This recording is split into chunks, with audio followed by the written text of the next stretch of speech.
শুভ সকাল সবাইকে। আজকের ভিডিওটা আমি ভগবানের ঘরে থেকে স্টার্ট করছি। তো দেখো আমার পুজো দেওয়া কমপ্লিট হয়ে গিয়েছে। যেহেতু শীতকাল তো রোজ দিন তো সকালে পুজো দেওয়া হয় না, তো আজকে যেহেতু একাদশী, আজ হচ্ছে সফলা একাদশী, তাই আজ সকাল সকালে পুজো দিয়ে নিয়েছি। আর আজকের একাদশীর কি খাবার করেছি তো চলো তোমাদের সাথে একটু শেয়ার করছি আমি। তো এখানে দেখো সাবুর পোলাও করেছি। তো সাবুর পোলাও এখানে কিশমিশ, কাজু আর নারকেল দিয়েছি কুচানো, আর আলু আর গাজর দিয়ে।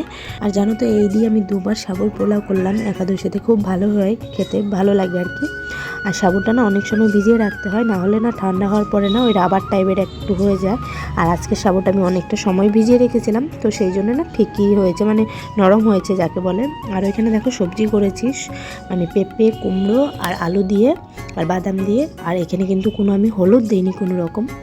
একে কুমড়োটা এত হলুদ ছিল সেই জন্য হলুদ কালার চলে এসছে, কিন্তু আমি এখানে হলুদ দিইনি। তোমরা কেউ হয়তো ভাবতে পারো হলুদ দিয়েছি, একদমই না। আর এখানে দেখো নারকেল আর শশা রেখেছি। আর এখানে হচ্ছে সাবুর চপ করছি, সাবু, বাদাম, কাঁচা লঙ্কা দিয়ে সাবুর চপ করেছি এখানে হচ্ছে আর কি। আর ঐশীর পাপা আনতে গিয়েছে, আসার পরে একসাথেই খাবো। আর ঐশীও এই চপটা না খেতে খুবই পছন্দ করে। আর কি, এটা কিন্তু আমি সাদা তেলে করিনি, এটা হচ্ছে ওই সানফ্লাওয়ার যেটা অয়েল, সেই অয়েল দিয়ে করেছি।